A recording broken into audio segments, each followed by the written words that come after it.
त्याच्यावरती त्याला पाठिंबा देतो. धन्यवाद. भास्करराव लय भराभरा ओरकायला लागला. अरे मी आज काय आकडेवारी नाही काय नाही काय नाही. हो आता निघू कमी. सन्माननीय अध्यक्ष महोदय, राज्यपालांच्या अभिभाषणाला विरोध करण्याकरता, खेद व्यक्त करण्याकरता आणि ज्या सरकारनं या राज्यपालांच्या तोंडून अनेक प्रकारच्या खोट्या गोष्टी वदवून घेतल्या, त्या सरकारचा धिक्कार करण्याकरता म्हणून मी या ठिकाणी उभा आहे. अध्यक्ष महोदय, गेले अनेक वर्षांपासून प्रत्येक वर्षी हे अर्थसंकल्पीय अधिवेशनाच्या पूर्वी, ते अधिवेशन सुरू होण्यापूर्वी राज्याचे राज्यपाल महोदय हे संयुक्त सभागृहाला, विधान परिषद विधानसभा सदस्यांना एकत्रितपणे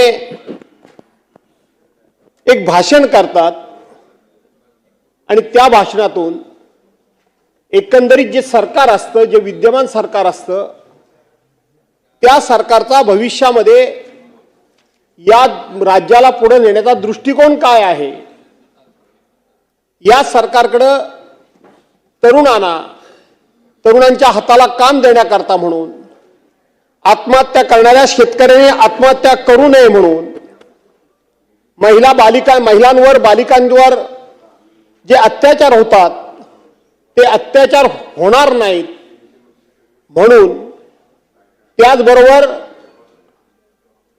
या राज्यातला न्याय विभाग असेल, प्रशासकीय विभाग असेल, कायदा सुव्यवस्था असेल, या सगळ्याची व्यवस्थितपणे कशा पद्धतीने आखणी, रचना आणि या सगळ्या माध्यमातून या राज्याच्या जनतेला आम्ही कसा दिलासा देणार आहोत असं सांगणारं एक डॉक्युमेंट म्हणजे राज्यपाल महोदयांचं भाषण असतं.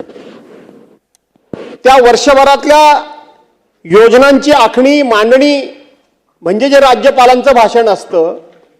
त्याचबरोबर गतवर्षी राज्यपाल महोदयांनी जे भाषण केलेलं असतं त्या भाषणामध्ये त्यांनी कोणकोणते मुद्दे मांडलेले आहेत, सरकारनं त्यांच्या तोंडून कोणकोणते विषय वदवून घेतलेले आहेत, त्याची सर्वसाधारणपणे पूर्तता काय झाली, गेल्या वर्षभरामध्ये आपण राज्याची वाटचाल प्रगतीच्या दृष्टीने कशी करू शकलो, हे त्या भाषणामध्ये मुद्दे येणं किंवा त्या भाषणामध्ये हा विषय येणं, हे सर्वसाधारणपणे आजपर्यंतची प्रथा परंपरा तुम्ही आम्ही सर्वांनी अनुभवली. परंतु यावेळचं भाषण आपण जर बघितलं तर अध्यक्ष महोदय, आपण देखील माझ्या मताशी जाहीर नाही पण आतल्यात नक्की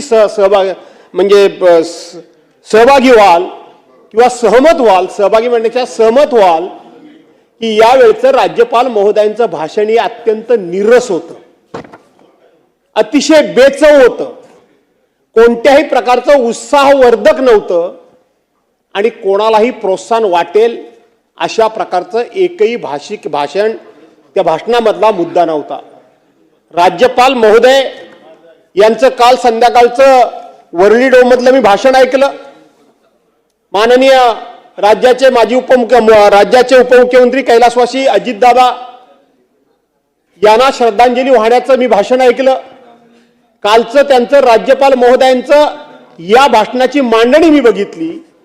मला असं वाटतं की ते उत्तम प्रकारचे साहित्यिक असावेत. मला माहित नाही त्यांच्याबद्दलचं तितकंसं काय मला माहित नाही, पण त्याची मी मांडणी बघितली तर त्यांचं उत्तम प्रकारचे ते साहित्यिक असावेत असं मला स्वतःला वाटतं. पण राज्य सरकारच्या वतीनं त्यांना दिलेलं भाषण वाचताना मात्र कुठेतरी असं जाणवत होतं की एकदा कधीतरी ही 4 वाक्य लिहून दिलेत तरी वाचावी आणि आपला विषय संपवावा अशा पद्धतीचं नीरस अशा प्रकारचं भाषण हे माननीय राज्यपाल महोदयांच्याकडून या सरकारनं करून घेतलं. आणि म्हणून या सरकारच्या या भाषणाचा उल्लेख करायचा झाला तर बोलाचीच कडी आणि बोलाचाच भात यापेक्षा या संपूर्ण भाषणामध्ये काही बोलावं असं काही मला वाटत नाही. घोषणांचा पाऊस तर नेहमीच पडतो, पण घोषणांचा पाऊस पडत असताना अंमलबजावणीचा मात्र पूर्णपणे दुष्काळ आहे. आणि त्याचं व्यवस्थित जर उदाहरण द्यायचं झालं तर प्रत्येक जण डावोस संदर्भात बोलतोय. डावोसला गेले, डावोसला गेले, डावोसला गेले आणि डावोसला जाऊन फार मोठमोठे करार केले, अशा प्रकारच्या घोषणा या ठिकाणी प्रत्येक जण करतोय. अध्यक्ष महोदय, आज आपण आपल्या राज्यातल्या बेकारीचं जर प्रमाण बघितलं तर आज राज्यातल्या बेकारीनं परमोच्च अशा प्रकारचा उच्चांक गाठलेला आहे. केंद्र सरकारच्या राष्ट्रीय करिअर सर्व्हिस सेवा पोर्टलवर आज महाराष्ट्रातील जवळजवळ 25 लाख तरुणांनी त्या ठिकाणी बेरोजगार असल्याची नोंदणी केलेली आहे. हा सरकारी आकडा आहे, हा माझा आकडा नाही. कौशल्य विकास केंद्राच्या आकडेवारीनुसार राज्यामध्ये 2025 मध्ये सुमारे 71 लाख बेरोजगारांनी रोजगारासाठी नोंदणी केलेली आहे. तीच नोंदणी 2024 मध्ये 10,21,000 एवढी होती. म्हणजे एका वर्षात त्यामध्ये 7 पटीनं वाढ झाली. 7 पटीनं वाढ झाली. कसले करार करताय, कसल्या लोकांना रोजगार देताय, काय तरुणांना फसवताय, हे आकडे आज मी जे मांडतोय ते माझे नाही आकडे आहेत, हे सरकारी आकडे आहेत. यामध्ये सुशिक्षित तरुण विशेषतः पदवीधरांमध्ये बेरोजगारीचं प्रमाण हे 11.3% आहे. राज्यामध्ये 11.3% हे ग्रॅज्युएट झालेल्या तरुणांचं त्या ठिकाणी बेकारीचं प्रमाण आहे. महाराष्ट्रामध्ये सुमारे 17% तरुण शिक्षण, रोजगार आणि कौशल्य विकासापासून वंचित असल्याची धक्कादायक आकडेवारी ही आपल्या शासकीय आकडेवारीनंच आपल्या समोर आली. पदवी असूनही उद्योगांना आवश्यक असणारी अशा प्रकारचं कौशल्य नसल्यामुळं त्यांना बिनकामाचे किंवा बेरोजगार म्हणून त्यांची संभावना होते, त्यांची नोंदणी होते. ही महाराष्ट्राला आज बेरोजगार लोकांना रोजगार देण्याच्या संदर्भातली आकडेवारी आहे. अध्यक्ष महोदय, 25-26 ची आर्थिक पाहणी मी केली. महाराष्ट्र सरकारचं हे प्रकाशन आहे.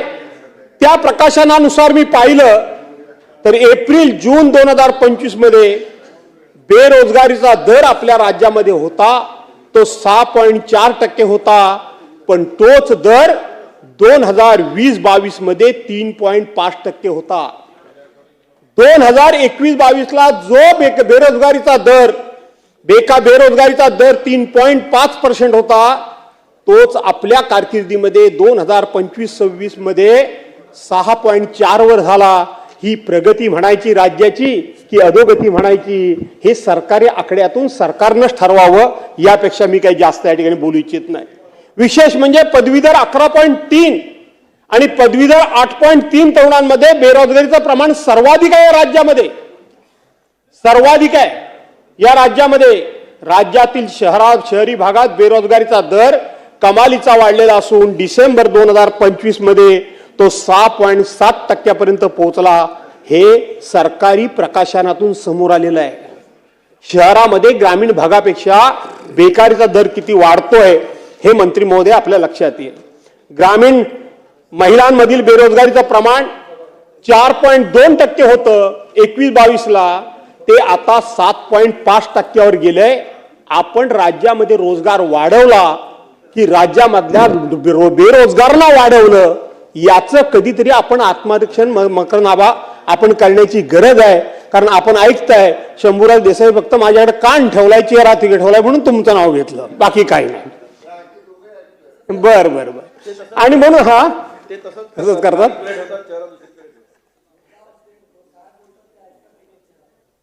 तरुण ग्रामीण महिलांमध्ये हे सांगितलं, राज्यात मोठ्या प्रमाणात गुंतवणूक आणल्याचा आणि उद्योगधंदे वाढवल्याचा दावा केला जातो. मग रोजगार का वाढतायत याचं कधीतरी उत्तर देणं तुम्हाला या महाराष्ट्राच्या जनतेला भाग आहे. 2014 साली याच देशाच्या नेतृत्वानं सांगितलं होतं की पर इयर प्रत्येक वर्षाला देशातल्या 2 कोटी तरुणांना आम्ही रोजगार देऊ असं सांगितलं होतं. आज 12 वर्षे झाली, 24 कोटी लोकांना रोजगार मिळाला असेल आपण गृहीत धरू. पण आपण फुशारक्या काय मारतोय की 80% लोकांना आम्ही 2 किलो तांदूळ आणि 3 किलो धान्य देतोय मोफत, म्हणून ही बेकारी वाढली की कमी झाली याचा विचार आपण केला पाहिजे. ही बेकारी वाढणारच आहे, याचं कारण आपणच आहोत. कारण टाटा एअरबस सारखा प्रकल्प वेदांबा फॉक्सकॉन सारखा प्रकल्प, शॅफ्रॉन प्रकल्प, बल्क ड्रग पार्क, पाणबुडी प्रकल्प, असे मोठमोठे चांगले प्रकल्प या राज्यामध्ये आलेले आपल्या कर्तृत्वानं आणि कोणाला तरी जी हुजूर करावं लागतं म्हणून हे प्रकल्प आपण परराज्यामध्ये घालवले. विशेष करून हे गुजरातमध्ये प्रकल्प आपण घालवले आणि बेकारी आपण वाढवून घेतले असं म्हटलं तर वाईट ठरलं असं मला वाटत नाही. काय झालं? बेरोजगारीवर मात करण्यासाठी राज्य सरकारनं मुख्यमंत्री युवा प्रशिक्षण योजना, महाराष्ट्र स्टार्टअप आणि नाविन्यता धोरण 2025, महिला समृद्धी योजना, मुख्यमंत्री फेलोशिप प्रोग्राम अशा काही योजना राबवण्यास सुरुवात केली. अध्यक्ष महोदय, या योजनांचं आज काय भवितव्य आहे? या योजनांचं आज काय अस्तित्व आहे? या योजना आता मंत्री महोदय, मगाचपासून इथे दादा होते तर मी म्हणत होतो दादा ऐकतायत, आता तुम्ही तिघे जरा ऐका तरी. देणार काहीच नाही तुम्ही आम्हाला, पण किमान ऐकल्याचं समाधान. ऐका, ते तुमच्या इच्छेच्या विरोधात असलं तरी ऐकावंच लागणार आहे. 3 वक्त्यांची भाषणं आम्ही इथे शांतपणे ऐकली, काही बोललो नाही, बोलून काय फायदा नाही. आमचं ऐका जरा प्लीज, तेवढं काही करू नका. मी त्रास तुम्हाला देत नाही काहीतरी करा म्हणून, पण ऐका. आणि म्हणून आपण ह्या सगळ्या योजना काढल्या. आज त्या योजनांची परिस्थिती काय आहे? नवीन घोषणा करता, रोज मोठ्या जाहिराती करता, प्रत्येक गोष्टीची इव्हेंट मॅनेजमेंट करता, अशा पद्धतीच्या घोषणा करता, अख्ख्या राज्यामध्ये अशा प्रकारचं वातावरण निर्मिती करता की ह्या जगामध्ये कुठं कधीच काही घडलं नाही ते सगळं आम्ही घडवतोय. अशा प्रकारच्या योजनांचा इव्हेंट मॅनेजमेंट, इव्हेंट करण्याचं काम तुम्ही करता. विधानसभेच्या निवडणुकीमध्ये 2024 मध्ये मुख्यमंत्री युवा कार्य प्रशिक्षण योजना म्हणजे लाडका भाऊ तुम्ही आणलात. 10 लाख तरुणांना रोजगार देण्याची तुम्ही त्यावेळेला घोषणा केली. त्यापैकी 1,34,000 तरुणांना सरकारी आस्थापनामध्ये 11 महिन्याकरता म्हणून तुम्ही घेतलं. तुमची भाषणं माझ्याकडे आहेत, सरकारची अधिकृत जबाबदार मंत्र्यांच्या क्लिप्स माझ्याकडे आहेत की काळजी करू नका, हे 11 महिने संपले असले तरी आम्ही तुम्हाला कायमचं सरकारी सेवेमध्ये घेऊ म्हणून सांगितलं. आज ती सगळी मुलं वणवण करतायत. खूप मोठ्या अपेक्षेनं त्यांनी तुमच्यावर विश्वास ठेवला आणि तुमचा प्रचार केला आणि कुटुंबाला सांगितलं की आमचं भवितव्य उद्याचं उज्ज्वल आहे आणि म्हणून तुम्ही या सरकारला निवडून द्या, अशा पद्धतीचं त्या ठिकाणी तुमच्या वतीनं सांगितलं. पण आपलं लाडका भाऊ, लाडकी बहीण, लाडका मेवणा, लाडकी मेवणी, लाडके कोण आणखी मैत्रीण मित्र काही नव्हतं. आपल्याला फक्त लाडकं होतं ती फक्त खुर्ची होती संजय, बाकी काही नव्हतं. फक्त खुर्ची होती. खुर्ची मिळाली, लाडका भाऊ पण गेला आणि बहीण पण गेली. अध्यक्ष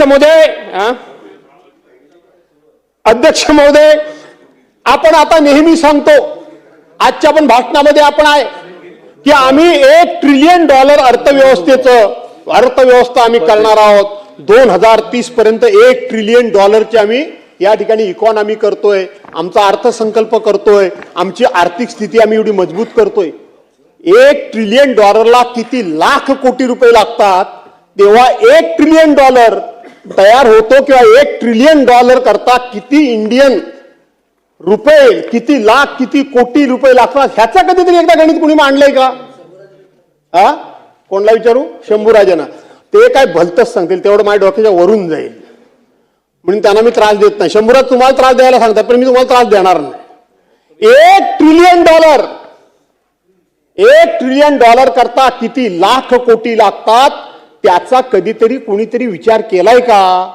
$1 ट्रिलियन तयार करण्याकरता आपण 2030 पर्यंत करतोय. आपला वार्षिक अर्थसंकल्प किती रुपयाचा? आपला वार्षिक अर्थसंकल्प 7,50,00,000 दरम्यान आहे. आता एवढ्याला वाढून किती वाढेल? 50 लाख रुपये वाढेल. 7,50,000 कोटीचा. मी काय म्हणालो?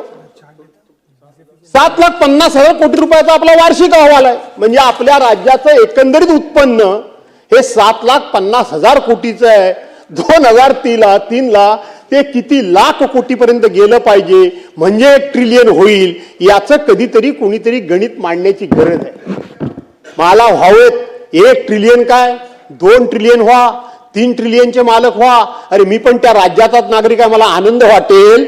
पण याच गतीने जर तुम्ही राज्याची या ठिकाणी जर इकॉनॉमी तुम्ही सस्टेनेबल करायला लागलात, मजबूत करायला लागलात, तर पुढच्या 25 वर्षात सुद्धा तुम्ही 1 ट्रिलियनचे मालक होणार नाही.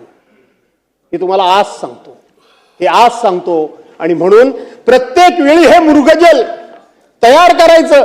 केंद्र सरकारनं $5 ट्रिलियन इकॉनॉमी आम्ही तयार करणार म्हणून सांगितल्याबरोबर आपला 39% त्याच्यामध्ये वाटा असल्यामुळं आम्ही $1 ट्रिलियन तयारी करतोय. 2030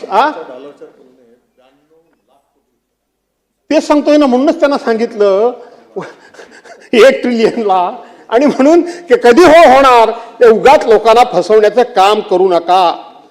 मी आता गप्पा मारता त्या बंद करा. हे सरकार फक्त आणि फक्त MOU सरकार झालेलं आहे. फक्त MOU सरकार. तुमच्याकडे कुठल्याही प्रकारचा ऍक्शन नाही, ऍक्शन प्लॅन नाही.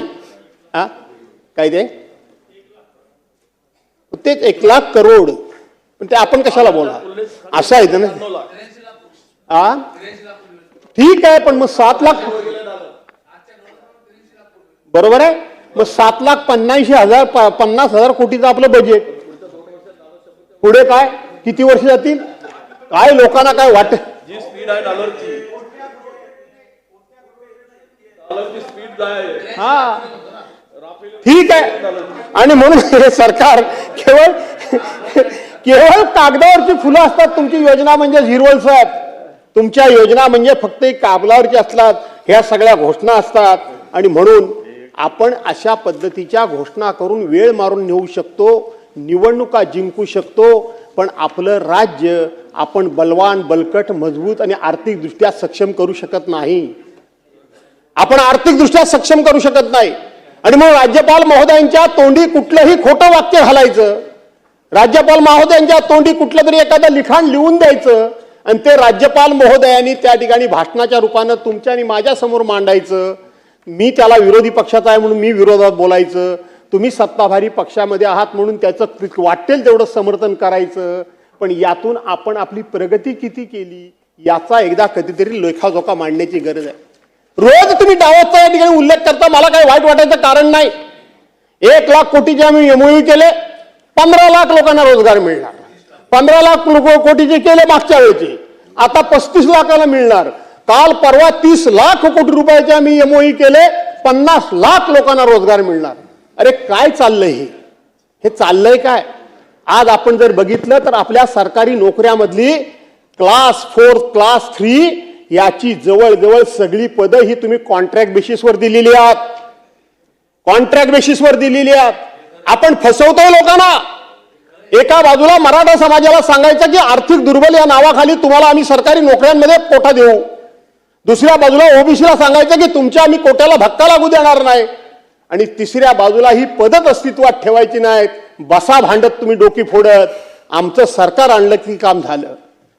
प्रगतीच्या दृष्टीने विचार करण्याच्या ऐवजी फक्त भावनिक मुद्दे, जातीपातीचे मुद्दे, धार्मिक मुद्दे पुढे करून त्याच्यातच लोकांना गुंतवून आणि गुंगवून ठेवायचं, हा एक नवीन फंडा देशामध्ये आणि राज्यामध्ये खूप मोठ्या प्रमाणामध्ये सुरू झालाय. याला कुठेतरी तुम्ही आम्ही सर्वांनी मिळून आळा घालण्याची गरज आहे. याला कुठेतरी तुम्ही मी आणि आम्ही मिळून ते थांबवण्याची गरज आहे.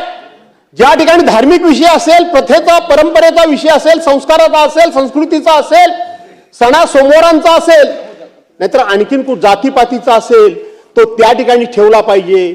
पण राज्याच्या उन्नती करता, प्रगती करता हे विषय पुढे काढून ज्या पद्धतीनं तुम्हा आम्हाला गुंतवून ठेवण्याचं काम सुरू झालंय त्यातून आपण कुठेतरी बाहेर पडलं पाहिजे. अशा प्रकारची माझी तुम्हाला विनंती आहे. अध्यक्ष महोदय, 2023 मधलं भाषण माझ्या हातामध्ये आहे. तुमचं 2023 मधलं भाषण तुमच्या हातामध्ये आहे. काय सांगितलं तुम्ही त्या भाषणामध्ये? 2023ला स्वातंत्र्याच्या अमृत महोत्सव निमित्तानं 75,000 नोकर भरतीचं आश्वासन आम्ही देत आहोत. मला तुम्ही जर करेक्ट केलं तर मला खूप आनंद वाटेल. माझी जर चूक काढली तर मी समाधान मानेन. सांगा त्या 75,000 कोटी रुपये, 75,000 कोटी लोकांना शासकीय नोकऱ्या स्वातंत्र्याच्या अमृत महोत्सवी वर्षाच्या निमित्तानं देण्याची तुम्ही घोषणा केलीत. किती तरुणांना तुम्ही त्या नोकऱ्या दिल्यात? किती जणांच्या तुम्ही त्या संदर्भामध्ये परीक्षा घेतल्यात? किती जणांचे त्या संदर्भामध्ये तुम्ही इंटरव्ह्यू घेतलात? किती जणांना तुम्ही त्या ठिकाणी अपॉइंटमेंट लेटर दिलं? एकदा कधीतरी हे सभागृहाला जाणून घेण्याचा सभागृहाचा बांधवांनो भगिनींनो हक्क आहे, कारण ह्या सगळ्या घोषणा सभागृहामध्ये झालेल्या आहेत. या सगळ्या घोषणा सभागृहामध्ये झालेल्या आहेत. सांगा की याच ठिकाणी कॉन्ट्रॅक्ट पद्धतीनं ज्याचा मी उल्लेख केला त्या कॉन्ट्रॅक्ट पद्धतीनं यातल्या किती नोकऱ्या घेतलेल्या आहेत आणि प्रत्यक्षपणे अमृत महोत्सवी स्वातंत्र्य दिनाच्या अमृत महोत्सवी वर्षानिमित्तानं तुम्ही घोषणा केली.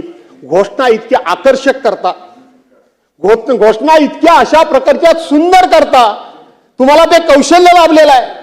रोज सकाळ संध्याकाळ वर्तमानपत्र बघा, टीव्ही बघा, सोशल मीडिया घ्या, ते तुमचे सारखे असे काहीतरी ते कागद घेतलेले फोटो आणि जाहिराती. नुसतं जाहिरातबाजीवर हे सगळं चालत नाही. जाहिरातींवर तुमची स्वतःच्या बद्दलची लोकांची मतं वाढतात, परंतु लोकांच्या पत्रामध्ये काय पडतं याचा विचार एकदा कधीतरी करण्याची गरज आहे. मी हे गेल्या वर्षाच्या भाषणातलं सगळं सांगतोय. अध्यक्ष महोदय, आज आपल्या राज्यामध्ये आपण जर बघितलं तर मला सांगितलं पाहिजे, आपण मगाचपासून त्या सगळ्याच्या सौर ऊर्जे संदर्भामध्ये खूप मोठ्या प्रमाणात आपण बोलत होतो. काय झालं सौर ऊर्जेचं पंपाचं? काय आहे घोषणा? मागेल त्याला शेततळ, एक घोषणा होती. तसं मागेल त्याला सौर ऊर्जा पंप, मागेल त्याला. जरा आकडेवारी काढायला सांगा. त्याच्याकरता जी आपला हिस्सा रक्कम भरावी लागते ना, हिश्श्याची रक्कम भरावी लागते, ती हिश्श्याची रक्कम एवढे 1000 कोटी रुपये झालेले आहेत आणि लोकांचे पंप मात्र वेळेवर बसत नाहीयेत. आपलं कौतुक झालं, त्याबद्दल मला आनंद आहे. आपलं गिनीज वर्ल्ड बुकमध्ये तुमचं नाव गेलं याचा मला आनंद आहे. पण वस्तुस्थितीपासून आपण कोसोबेल दूर आहोत. अनेकांनी, लाखो लोकांनी, करोडो लोकांनी हे पंप मागितलेले आहेत. आपण तेवढा सप्लाय करू शकत नाही, पण त्यांच्याकडून मात्र त्यांच्या हिश्श्याची रक्कम आपल्या ताब्यात घेऊन आपण मात्र गब्बर झालो आहोत आणि ते पैसे आपण वापरतो आहोत. काय झालं 1 रुपयाच्या पीक विमा योजनेचं? 1 रुपयामध्ये आम्ही शेतकऱ्यांना पीक विमा योजना देतोय, 1 रुपयामध्ये देतोय, 1 रुपयामध्ये देतोय. आता शेतकरी खुश झाला आणि आम्ही देखील फार मोठा आपली पाठ आपल्या हाताने बडवून घेतली.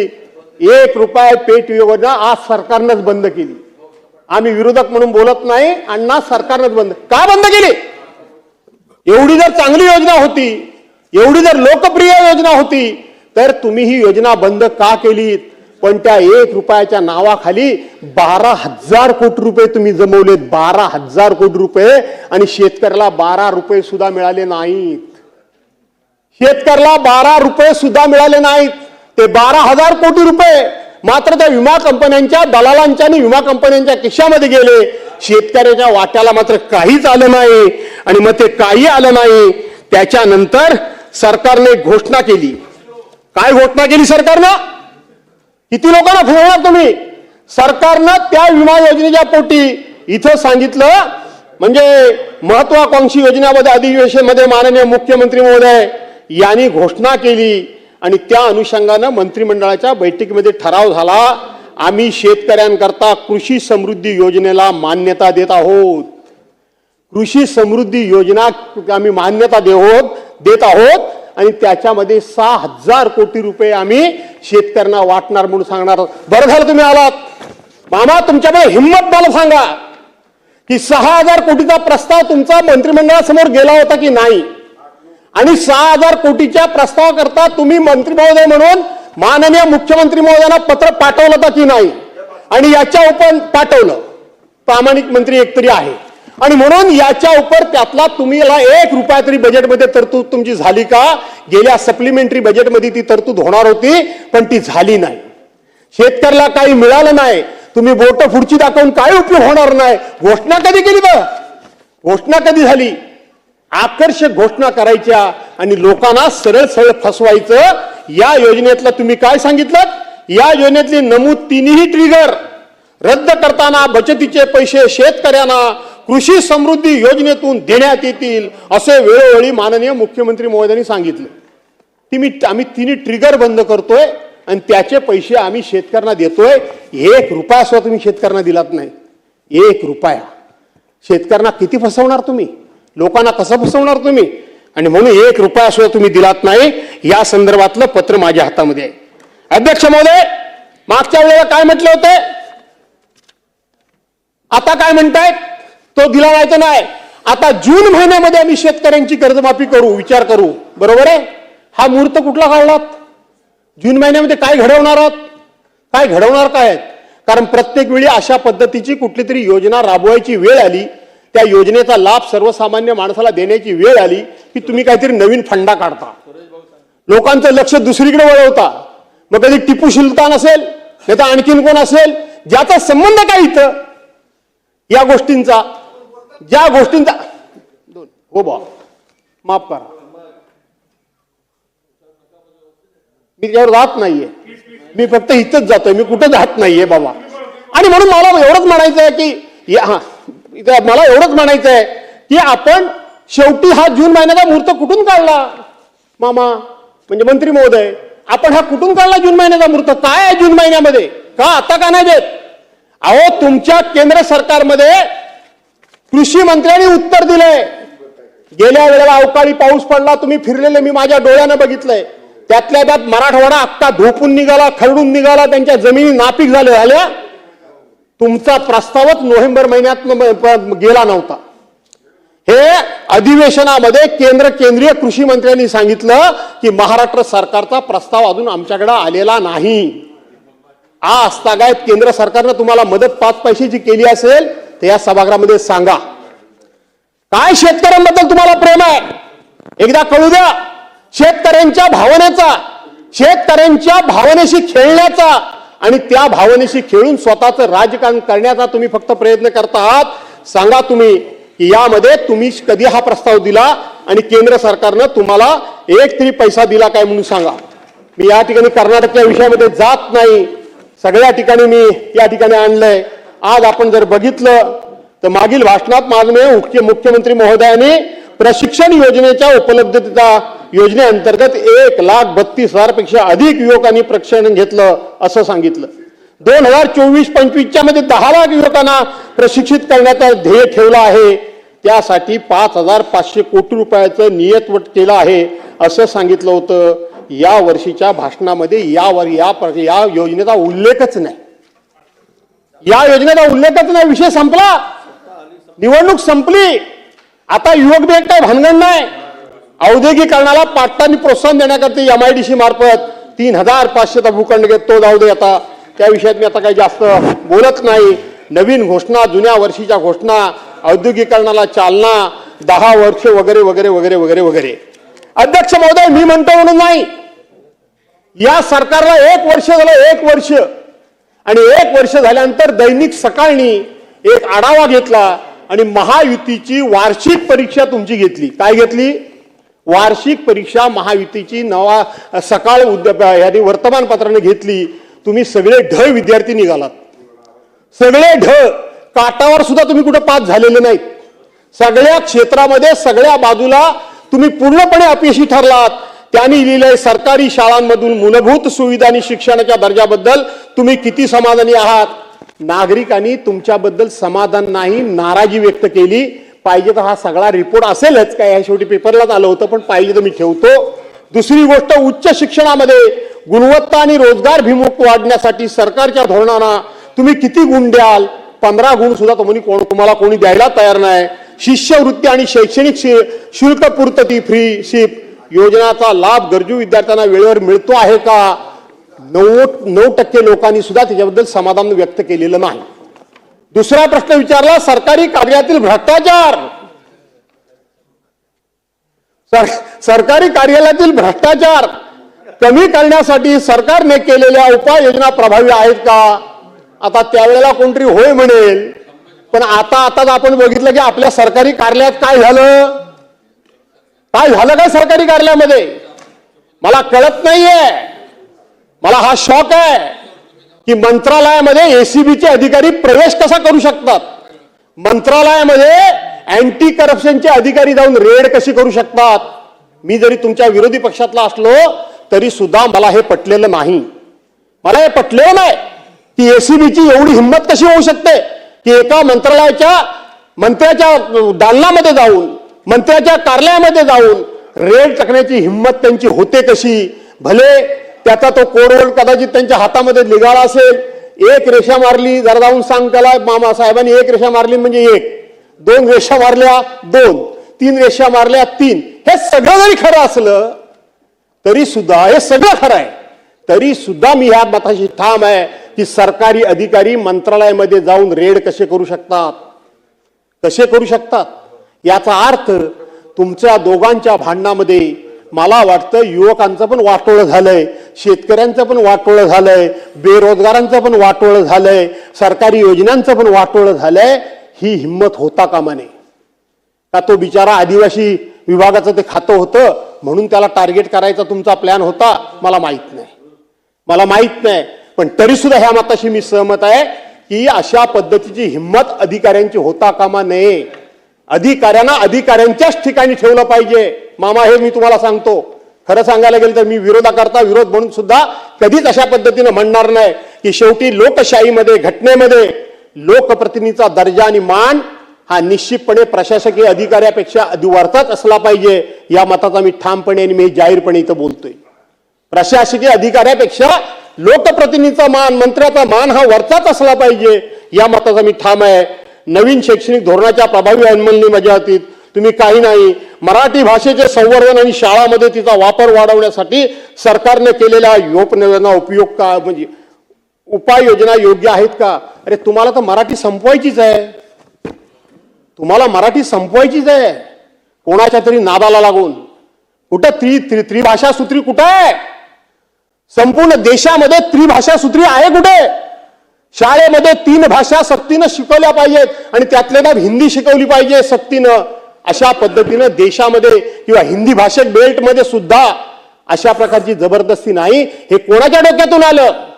अगोदर नाही म्हणालात, इकडे तर आमच्या मराठी भाषेला अभिजात भाषेचा दर्जा मिळाला म्हणून स्वतःची पाठ स्वतः ठोकून घ्यायची आणि दुसऱ्या बाजूला त्याच मराठीचं खच्चीकरण करण्याचा तुम्ही या ठिकाणी डाव आखलात. 3 भाषा अख्ख्या महाराष्ट्राने त्या ठिकाणी उठाव केला. 2 ठाकरे बंधू एकत्र आले, अनेकांनी आपले पक्ष बाजूला सारून त्यांना पाठिंबा दिला म्हणून तुम्ही तात्पुरता मागे घेतलेत. काय डॉक्टर नरेंद्र जाधवांचा अहवाल? का डॉक्टर नरेंद्र जाधवांच्या अध्यक्षतेखाली कमिटी नेमण्याचं काय कारण? काय कशाबद्दल ही नेमली गेली कमिटी? शेवटी मराठी आहे. अरे छत्रपती शिवाजी महाराजांनी सुद्धा त्यावेळेला मराठी शब्दकोश तयार केला होता.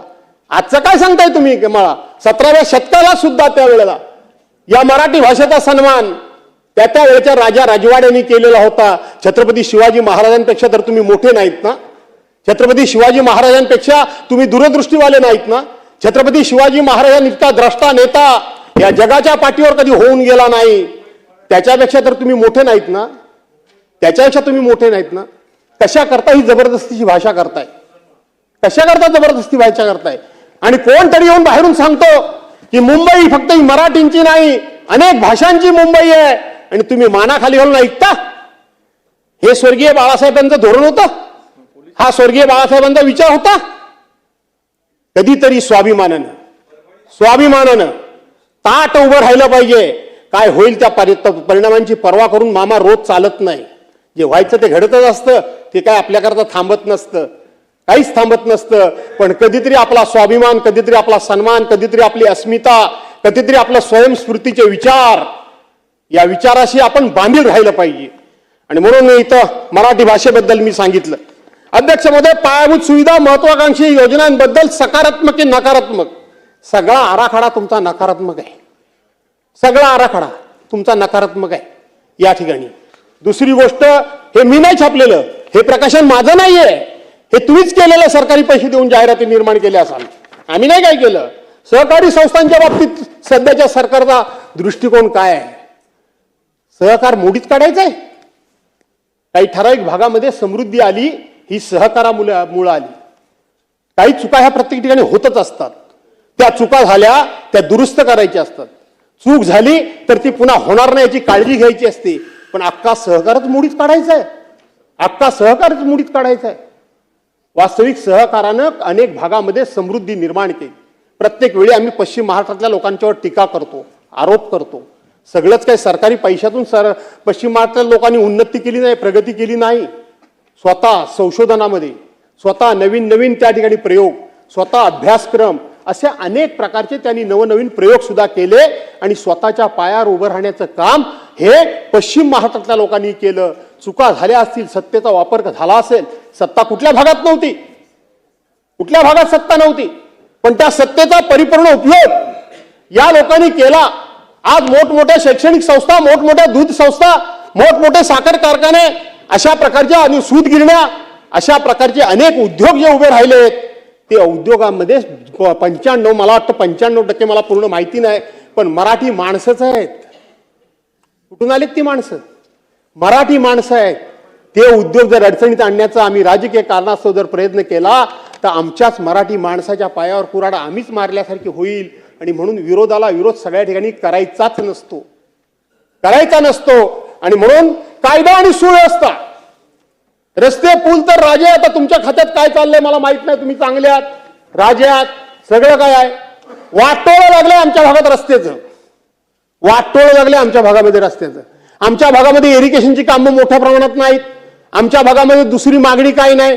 आमच्या भागामध्ये, कोकणामध्ये फक्त आणि फक्त बांधकाम खात्याशी संबंधित असलेल्याच गोष्टी फक्त मागितल्या जातात. कारण प्रचंड पाऊस पडतो, पाऊस पडतो. गेल्या 2-3 वर्षामध्ये विरोधाला विरोध. अरे आम्हाला सुद्धा लोकांनी निवडून दिलंय. माझा प्रश्न आहे सत्ता दिसाना. आज, काल, परवा, 10-15 वर्षापूर्वी तुम्ही सत्तेमध्ये गेला असाल, पण त्याच्या अगोदर या राज्यामध्ये, या देशामध्ये काँग्रेसचीच सत्ता होती, काँग्रेसचीच सत्ता होती. पण त्या काँग्रेसच्याकडं राजकारणातली जी सभ्यता होती ना, ती सभ्यता तुमच्याकडे आता राहिलेली नाही. मी माझ्या डोळ्यांनी बघितलंय, मी माझ्या कानानं ऐकलंय. विरोधी पक्षाचा आमदार जर एखादं पत्र घेऊन गेला तर काँग्रेसचा मंत्री, तो विरोधी होता, तो माझ्या विरोधातला आहे की विरोधी पक्षातला, ह्याचा विचार नाही करायचा. तो ताबडतोब जर आपल्याला 5 रुपये घेतले, 6 रुपये घेतले, 10 रुपये घेतले, तर विरोधकाला न चुकता 7-8 रुपये तरी द्यायचा. मी म्हणतो 5 रुपये तरी विकासाला काँग्रेसवाले द्यायचे. काय असेल, आम्ही तक्रारी केली नसतील. माझ्यासारखा माणूस ज्या वेळेला त्या मतदारसंघातनं सातत्याने निवडून येतो, त्यावेळेला मी त्या पक्षाच्या लोकांना त्रास दिलाच असेल ना, मी त्या पक्षाच्या विरोधात काम केलंच असेल ना, मी तिथल्या पक्षांच्या सत्ताधारी पक्षाच्या लोकांना त्या ठिकाणी काही ना काहीतरी माझ्या पक्षाचं वर्चस्व व्हावं म्हणून त्यांचं राजकीय अस्तित्व मी धोक्यात आणलं असेलच ना. मग त्या काँग्रेसच्या कार्यकर्त्यांनी त्यांच्या मंत्र्याकडे तक्रार नसेल केली, त्यांनी तक्रार जरूर केली असेल. त्या भास्करला कशाला पैसे देता? हा तर तिथं जाऊन कामं करतो आणि आपल्या सरकारच्या विरोधात बोलतो. पण काँग्रेसची जी काही एक परंपरा होती, एक सभ्यता होती, ती ऐकून ठेवा. काँग्रेसवाले काय म्हणायचे? आम्ही जे पैसे देतो, आम्ही जे काम करतो अध्यक्ष महोदय, ते त्यांचं व्यक्तिगत काम करत नाही. आम्ही लोकशाही मानतो आणि लोकांनी त्यांना निवडून दिलंय. याचा अर्थ तो विरोधी पक्षाचा असला तरी त्याचा लोकांनी निवडून दिल्यामुळं आम्ही जे काम करतो ते लोकांचं करतो. ही सभ्यता आज महाराष्ट्राच्या राजकारणातून लोप पावली. ही सभ्यता महाराष्ट्राच्या राजकारणातून नाहीशी झाली आहे. यातून महाराष्ट्राचं काही हित होणार असं नाही, यातून महाराष्ट्राचं काही भलं होणार असं नाही, यातून महाराष्ट्राची काही उन्नती फार होईल असं नाही. कुठल्या भ्रमात वावरतात तुम्ही? शरीरातला एखादा भाग जर विकलांग झाला, एखादा भाग जर अधू झाला, एखादा भाग जर निकामी झाला, तर पूर्ण क्षमतेनं त्या माणसाला काम करता येत नाही. या राज्याचे आपण विविध प्रकारची विविध अंग आहोत, त्यामुळे एकाला कोणाला तरी अशा पद्धतीनं तुम्हाला अधू करून चालणार नाही. राज्य पुढे घेऊन जायचं असेल तर सर्वांना बरोबर घेऊन जावं लागेल. अशा पद्धतीची मी आपल्याला विनंती करतो. आज आपण छत्रपती शिवाजी महाराजांचं नाव घेता. काय झालं? 2016ला या ठिकाणी छत्रपती शिवाजी महाराजांचं आरमार, छत्रपती शिवाजी महाराजांचं स्मारक, जगामधलं प्रसिद्ध स्मारक म्हणून आम्ही समुद्रामध्ये उभं करणार आहोत. कुठे गेलं ते स्मारक? काय झालं त्या स्मारकाचं? किती निवडणुका झाल्या? देशाच्या पंतप्रधानांकडून तुम्ही भूमिपूजन करून घेतलं. कुठं आहे छत्रपती शिवाजी महाराजांचं स्मारक? कुठं आहे इंदू मिल मधलं डॉक्टर बाबासाहेब आंबेडकरांचं स्मारक? कुठं आहे स्मारक ते? अशा पद्धतीची अनेक ठिकाणची अनेक स्मारक आज तुम्ही या ठिकाणी बंद पाडलेली आहात. आणि म्हणून नुसत्या फुशारक्यांनी फक्त मोठेपणा मारून या ठिकाणी प्रश्न सुटणार नाही आणि राज्याची या ठिकाणी प्रगती होणार नाही. आणि म्हणून राज्याची प्रगती जर करायची असेल तर सर्वांना या ठिकाणी बरोबर घेऊन जा, बरोबर घेऊन चला, अशा प्रकारची विनंती करतो तुम्हाला. तुम्ही सातत्यानं सांगत होतात उद्धव बाळासाहेब ठाकरेंच्या वेळेचं अनेक त्यांनी योजनांना काहीतरी त्यावेळेला स्टे दिला होता. परिस्थिती तशी होती, कोरोनाचं संकट होतं आणि त्यामुळे त्यांनी काही योजनांना स्टे दिला म्हणून त्यांना स्थगिती सरकार तुम्ही म्हणत होता. आज मला तुम्हाला सांगायचं आहे की तुमच्याच कारकिर्दीमध्ये किती योजनांना तुम्ही या ठिकाणी स्थगिती दिलेली आहात ते सगळी माहिती मी या ठिकाणी आणलेली आहे. थोड्या वेळानं ती माझ्या हाताला लागली की मी नक्की तुम्हाला सांगेन. काय आज मराठी शाळांची अवस्था आहे? मराठी शाळांची अवस्था काय आहे? 800 शाळा 850 शाळा आज बंद होण्याच्या मार्गावर आहेत. कुठे गेला राईट टू एज्युकेशनचा ऍक्ट? कुठे गेला राईट टू एज्युकेशन? शिक्षणात यांच्या जमिनी, शाळांच्या जमिनी कोणाला तरी खाजगी माणसाला एकत्रितपणे शाळा चालवायला द्यायचा विचार आहे. संपूर्ण महाराष्ट्रातले डेपो, एसटी डेपोच्या जागा कोणाला तरी विकसित करण्याकरता द्यायचे आहेत.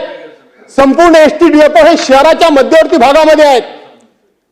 शाळा विकसित करण्याकरता डेपो विकसित करण्याचं नाव घ्यायचं आणि कोणाच्या तरी नावानं या सरकारी जमिनी कुठल्या तरी व्यापाऱ्याला देण्याचा घाट हे सरकार घालतंय.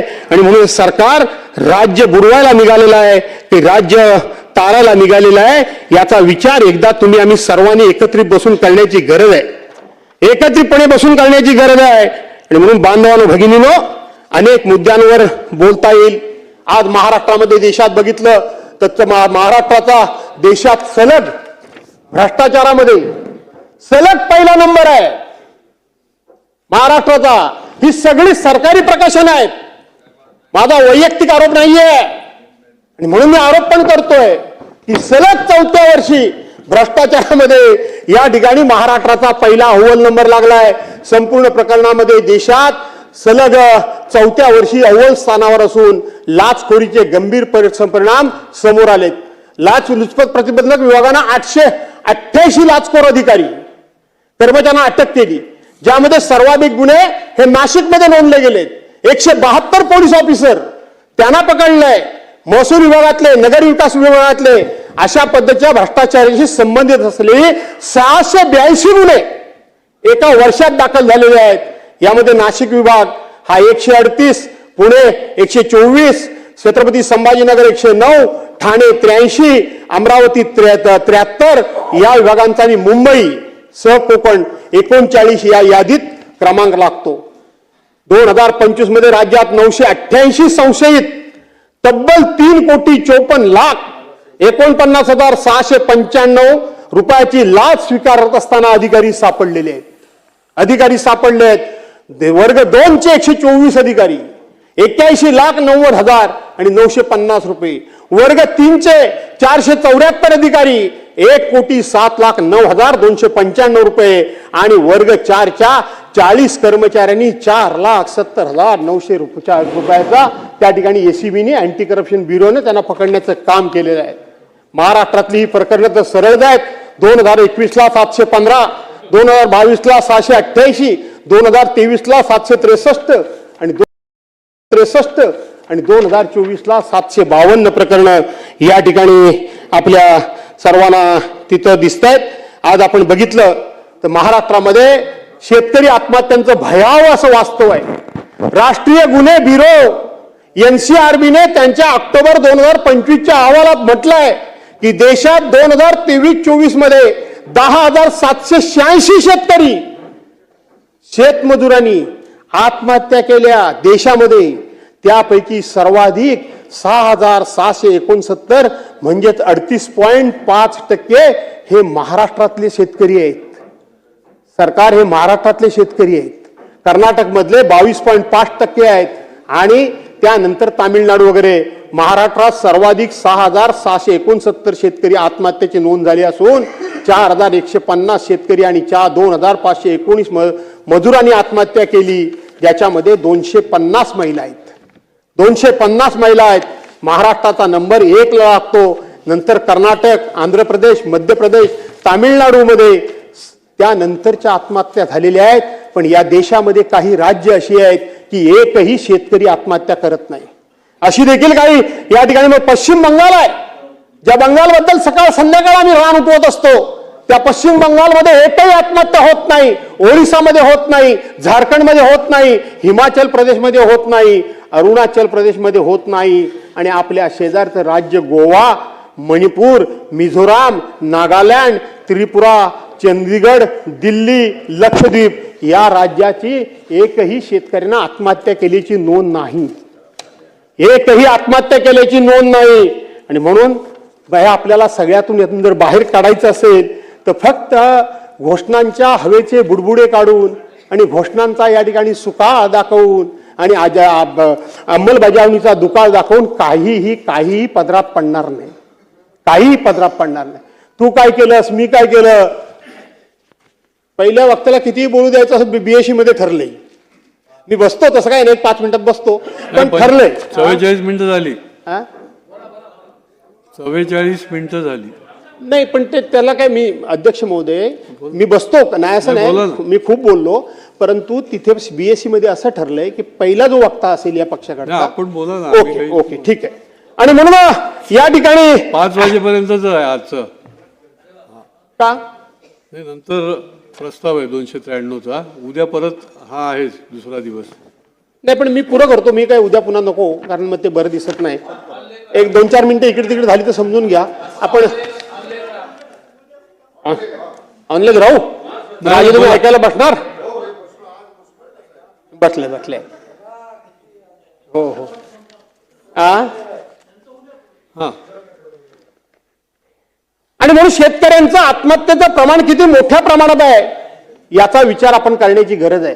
आपण काय सांगत होतो, तुझ्या काळात किती झालं, माझ्या काळात किती झालं, ह्याच्या काळात किती झालं, त्याच्या काळात किती झालं, हे असं एकमेकाकडे त्याच्या काळात झालं म्हणून माझ्या काळात झालंच पाहिजे का, त्याच्या कारकिर्दीत एखादी गोष्ट चुकीची झाली ती योग्य होती का, असं जर आपण म्हणणार असू तर माझ्या कारकिर्दीमध्ये व्हायला पाहिजे, पण ते चुकीचं होतं आणि माझ्या कारकिर्दीत जे घडतंय ते योग्य होतं असं म्हणून यातून मार्ग निघणार नाही, यातून मार्ग निघणार नाही.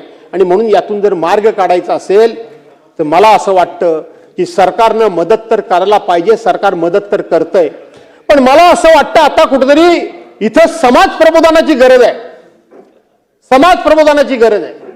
मदत तर करूच, पण मदत करत असताना सुद्धा जगामध्ये अशा कितीतरी घटना घडतायत, कितीतरी अशी लोक आहेत, कितीतरी अशी माणसं आहेत, व्यवसाय करणारे लोक असतील, ट्रक व्यवसाय करणारे लोक असतील, गाडी चालवणारा ड्रायव्हर असेल, गाडीवर काम करणारा क्लीनर असेल, शाळेमध्ये शिकवणारा मास्तराबरोबर शिपाई असेल, हे लोकांच्यावर संकट नाही आहेत का, यांच्यावर काही आपत्ती येत नाही का, यांच्या संसारामध्ये काही अडचणी नाही आहेत का, प्रत्येकाला काही ना काय अडचणी आहेतच. आणि म्हणून आता कुठंतरी त्या माणसांचं आपण प्रबोधन करण्याची गरज आहे, त्यांना सांगण्याची गरज आहे की परिस्थितीबरोबर आपण संघर्ष करू, परिस्थितीचा आपण सामना करू, आलेल्या संकटाला तोंड देऊ, परंतु आत्महत्या बाबांनो रे करू नका. आत्महत्या हा या सगळ्यावरचा उपाय नाही. बहुसंख्य पुरुष लोकच आत्महत्या करतायत, महिला बिचाऱ्या मागे राहतायत. आणि मग त्या आत्महत्याची कारणं काय असतात? मुलीचं रखडलेलं लग्न, बँकेचं थकलेलं कर्ज, नैसर्गिक आपत्ती. या विदर्भ आणि मराठवाड्याच्या वाट्याला तर आयुष्यभरती नैसर्गिक आपत्ती हात धुवूनच पाठीमागे लागलेली आहे. काही ना काय पीक जेव्हा चांगलं येतं तेव्हा एखादी आपत्ती येते. आता तयार होणार पीक सगळं काय ना काय आपत्ती त्यांच्या पाठीमागे लागलेलीच आहे आपत्ती पाठीमागे. पण मला तुम्हाला तरी सुद्धा सांगायचं आहे की ह्या सगळ्यावरचा उपाय आत्महत्या नाही, या सगळ्यावरचा आत्महत्या उपाय नाही. बुलढाण्यामध्ये घाटाच्या खाली आणि घाटाच्या वर असे 2 भाग उल्लेख केला जातो. एकदा मी बुलढाण्याला गेलो, एवढी मोठी निवेदनं सर्वांनी दिली. मी तेव्हा मंत्री होतो, मी आपली निवेदनं घेतली आणि मी निघालो. ते म्हणले नाही तुम्ही काहीतरी बोललं पाहिजे. मी म्हटलं बा मी काय बोलणार नाही, एक तर माझा स्वभाव आहे तो थोडासा रोखठोक आहे, खोटं आयुष्यात कधी मला बोललेलं आवडत नाही आणि उगाच कोणाची तरी भलावण करायची आणि कोणाला बरं वाटेल असं बोलायचं आणि खरं टाळायचं हे माझ्या रक्तात नाही. त्यामुळे मी काय बोलेन हे तुम्हाला आवडणार नाही. मी भाषण केलं, मी त्यांना सांगितलं की तुमच्यापेक्षा सुद्धा माझा कोकण गरीब आहे. तुम्हाला असं माझ्या अंगावरच्या कपड्यावरून तुम्ही जाऊ नका की माझ्या कोकणामध्ये सगळं अलबेलं आहे, गरीब आहे. अनेक प्रसंग येतात, भूकंप येतो, नदीला पूर येतो, आमच्याकडे जमीन जागा नाही, आमच्याकडे कधी ना कधी सायक्लॉन होतं, भयान वादळ येतं, काय काय वाटेल ते होतं. पण कोणीही 2021चा पूर तुम्हाला माहिती आहे, चिपळून पाण्याखाली गेलं होतं, सगळं झाडून काही शिल्लक राहिलं नव्हतं. गेल्या 150-200 वर्षात कधी पूर आला नव्हता तेवढा आला. दुसऱ्या दिवशी सगळे उठले, काय करायचं, देवाची कृपा, नशिबात होतं ते घडलं म्हणून साफसूफ करायला सुरुवात केली. मी त्यांना 2-3 उदाहरणं सांगितली. मला वाटलं तर लोक मला मारतीलच, हा मोठा शाणा आलाय मला शिकवायला. मी घाट चढून गेलो नाही, हेलिकॉप्टर होतं, पवार साहेबांनी मला हेलिकॉप्टरच दिलं होतं तेव्हा पाठोपाठ ते लोक आले. मी म्हटलं बहुतेक काहीतरी तर राडा आहेच. ते म्हटले नाही नाही नाही, आमच्याकडे बैठक झाली, कुणीतरी येऊन आम्हाला हे प्रबोधन करून सांगितलं पाहिजे, आमची कोणतरी हिंमत वाढवली पाहिजे. आमच्या दुःखावर फुंकर घालण्याच्या ऐवजी आमच्या दुःखावरच सातत्यानं दुःख, तर आमचं दुःख बद्दल फार मोठं असं तणाव असल्यासारखं बोलण्यापेक्षा मला असं वाटतं ह्या आत्महत्या म्हणजे किळसवाण्या. पुरुषानं आत्महत्या केल्यानंतर त्या महिलेच्या वाट्याला, महिलेच्या गाळ्यामध्ये त्या मुलीचं लग्न पडत नाही का? त्या बाईनं काय करावं? तुम्ही पुरुषाने आत्महत्या करता म्हटल्यानंतर त्या बाईनं काय करावं? त्या मुलीचं लग्न कार्य तिनं कसं करावं? तिनं बँकेचं कर्ज कसं फेडावं? आणि म्हणून त्याला सांगावं लागेल की हे सगळं करून सरकार तर तुझ्या पाठीशी आहे, पण आत्महत्या हा शेवटचा उपाय आहे. बाबा रे, हात जोडतो तुला मी, तू आत्महत्या करू नकोस. आत्महत्येकरता आता सरकारने मदत केली, निसर्ग कायम त्या बिचाऱ्यांच्यावर कोपलेलाच आहे, आम्ही काही म्हटलं तरी, पण त्यांचं आत्मबल वाढवण्याची गरज आहे आणि म्हणून ते आपण करावं. अशा प्रकारची मी आपल्याला विनंती करतो. मी 2-3 गोष्टी या ठिकाणी शोधत होतो की तुम्ही एक तर कागद हातामध्ये घेऊन आयुष्यामध्ये पहिल्यांदा बोलायला मला जमतंय, मला कागद घेऊन बोलायला जमतच नाही, पण मी शोधत होतो की तुमच्या कारकिर्दीमध्ये तुम्ही किती किती किती किती योजना बंद केल्यात, त्या सगळ्या मी शोधत होतो. निवडणुकीकरता फक्त योजना कशा चालू केल्यात, झुणका भाकर केंद्र असेल, काय काय काय काय भरपूर ती योजना असेल, त्या सगळ्या योजना तुम्ही कशा बंद केल्यात घ्या. तुम्ही त्यावेळेला उद्धव साहेबांना सांगत होतात की तुम्ही स्थगिती सरकार, त्या सरकारमध्ये तुम्ही पण होतात, कमीत कमी तेवढं तरी टाळायचं असतं, ते पण तुम्ही टाळत नाही. पण ठीक आहे, काय काय बंद केलं तुम्ही? निवडणुकीच्या पूर्वी लोकांची मतं मिळवण्याकरता तुम्ही सगळं पदरात पाडून घेतलं आणि निवडणूक संपल्यानंतर काय केलं? कुठे गेला आनंदाचा शिदा? त्याच्यानंतर काय गणपती आला नाही, दसरा आला नाही, दिवाळी आली नाही, कुठे गेला आनंदाचा शिदा? मामा आनंदाचा शिदा वाटत होते त्यावेळेला स्वतःचे स्टिकर बिकर लावून. स्वच्छता मॉनिटर कुठे गेले? लाडक्या भावाला अप्रेंटिसशिपचा तुम्ही कोर्स देणार तर कुठे झाला? कोर्स का बंद झाला? मुख्यमंत्री तीर्थदर्शन योजना का बंद झाली? 1 रुपयात पीक विमा योजना का बंद झाली? एक राज्य एक गणवेश कुठे गेला? तो गणवेश कुठे गेलाय? कुठे अडकलाय? कुठे दीपक केसरकरांच्याकडं कुठं अडकलाय? तो कुठे आहे? तो बघायला हवाय. योजना दूत, तुम्ही योजना दूत तयार केलेत, ती योजना कुठे गेली? नमो कामगार कल्याण योजना बंद करून टाकलीत. नमो करून मोदी साहेबांच्या नावाचा उपयोग फक्त मतं मिळवण्याकरता केलीत, आता ती बाजूला टाकलेत मोदी साहेबांना. नमो शेततळे अभियान योजना कुठे गेली ती योजना? नमो शेततळे योजना, नमो गरीब मागासवर्गीय सन्मान योजना, नमो का नको आता काय म्हणायची वेळ आली. नमो गरीब मागासवर्गीय सन्मान योजना, नमो ग्राम सचिवालय योजना, नमो आदिवासी स्मार्ट शाळा योजना, नमो दिव्यांग शक्ती योजना, नमो तीर्थस्थळ व गडकिल्ला संवर्धन योजना कुठे आहेत? मला वाटलं दाबा काय मला थांबवतात की काय? नाही, या नको, हे कुठे गेल्या ह्या योजना? या सगळ्या निवडणुकीकरता लोकांच्या समोर फंडे आणलेत, लोकांच्या भावनेनं हात घातल्यात, महिलांना सांगितलं 2100 रुपये देईन.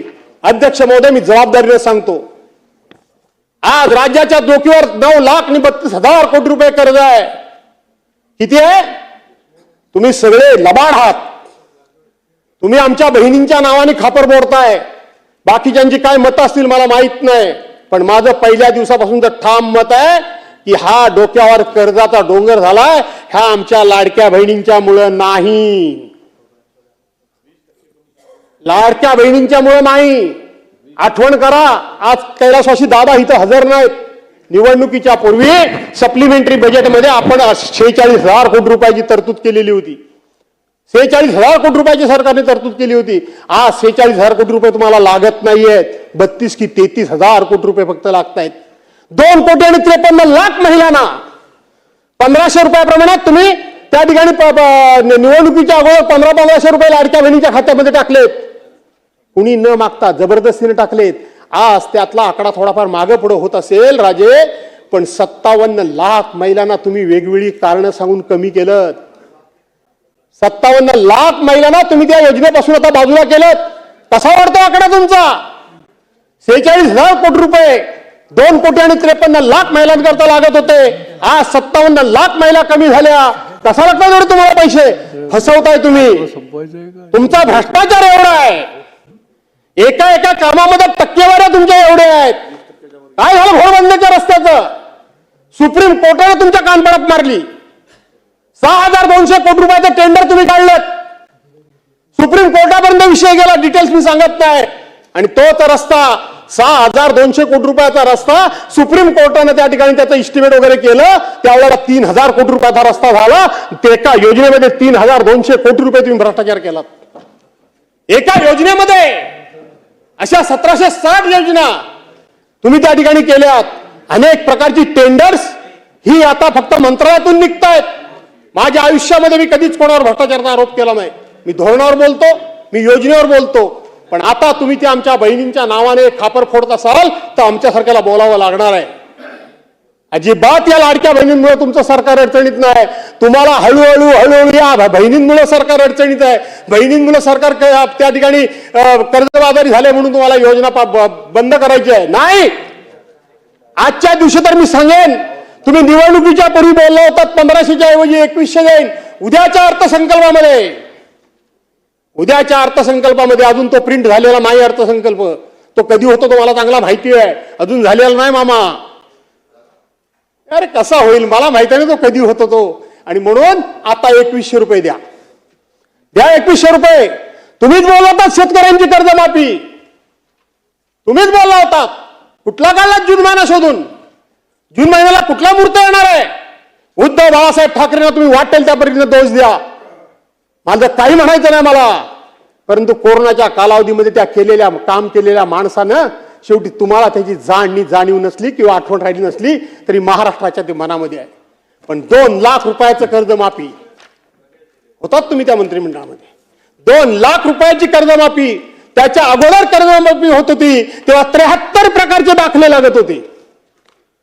73 प्रकारचे दाखले लागत होते. पण उद्धव बाळासाहेब ठाकरेंच्या सरकारमध्ये एका ऑर्डरवर 2 लाख रुपयाची कर्जमाफी एका क्षणात शेतकऱ्यांची झाली. कोणाचीही कुठल्याही प्रकारची तक्रार आली नाही आणि भ्रष्टाचाराची पण तक्रार आली नाही. त्यांनी प्रोत्साहनपर योजना, जे प्रामाणिकपणे कर्ज भरतात, आपण ज्याला भरणं शक्य नाही त्यांना मदत करतो, पण जे प्रामाणिकपणे कर्ज भरतात त्यांना सुद्धा प्रोत्साहन दिलं पाहिजे आणि त्यांना सुद्धा कर्ज भरण्याकरता उद्योगदूत केलं पाहिजे. म्हणून 50,000 रुपयाची योजना त्याच वेळेला जाहीर झाली. काढून बघा बजेटचं पुस्तक. सरकार पडलं त्याच वेळेला 6,000 कोटी रुपयाची तरतूद त्या बजेटमध्ये तयार झालेली होती. त्या बजेटमध्ये झाली होती. म्हणून या राज्यपाल महोदयांच्या भाषणातून तुम्ही लोकांना फसवण्याचे जे काही उद्योग केले ते जरा बंद करा. पण मी तुम्हाला आता सांगतो की तुम्हाला आता भविष्यात फसवण्याची गरजच नाही. राज्यपालांचं भाषण चांगलं ठेवण्याची गरजच नाही. आता तुम्ही नवीनच फंडा काढला होता.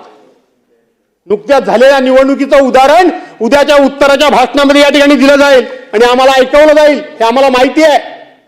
काय तुमची समाजामध्ये पद राहिले, काय तुमच्या पक्षाचं महत्व राहिलंय, काय तुम्हाला कोणी निवडून दिलं, कोणी आम्हाला निवडून दिलं नाही. नगरपालिकेमध्ये मी 1 मिनिटात अटकतो फक्त काय ते नाही मी ऑनलाईन राहत नाही. मी राहिलो तर बरेच मुद्दे पण नको आता ऑनलाईन नको. मी आता संपवतो.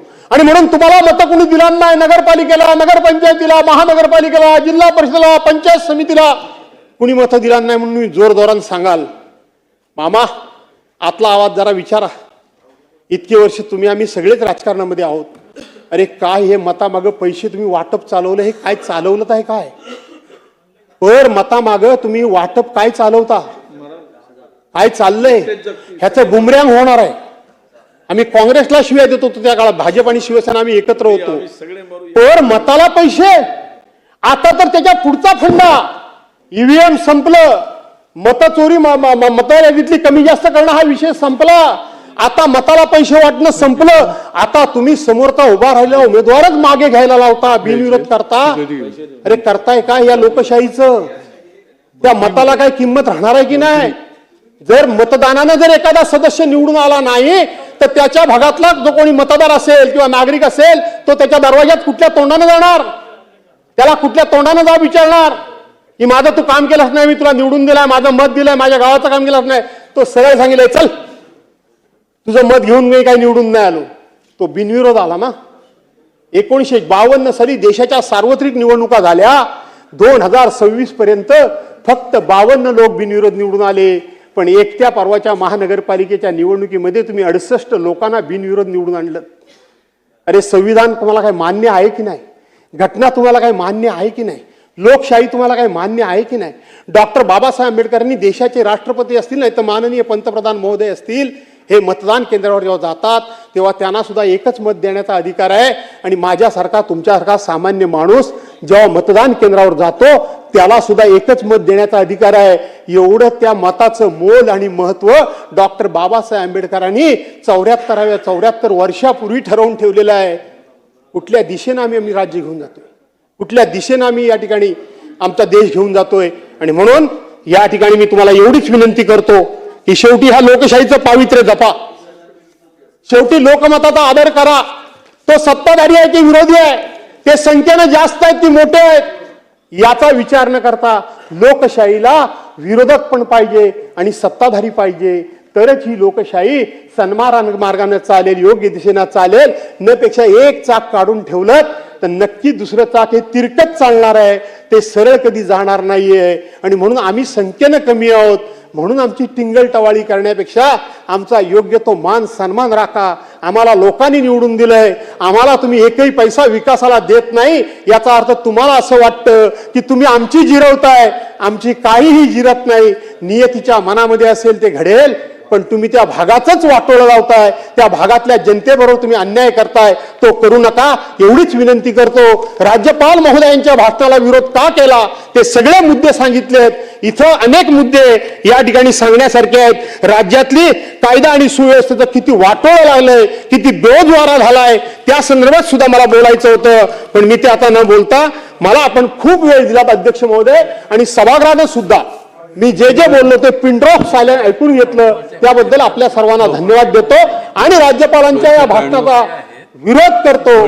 राज्यपालांना तुम्ही सगळं खोटं बोलायला लावलं म्हणून तुमचा निषेध करतो आणि तुमच्या नादाला लागून राज्यपाल खोटे बोलले म्हणून त्यांच्याबद्दल खेद व्यक्त करून थांबतो. जय हिंद, जय महाराष्ट्र.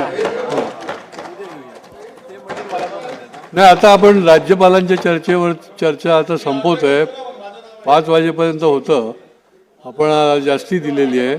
आता 293चा सुरू करायचं आहे. उद्या आहे ना परत उद्या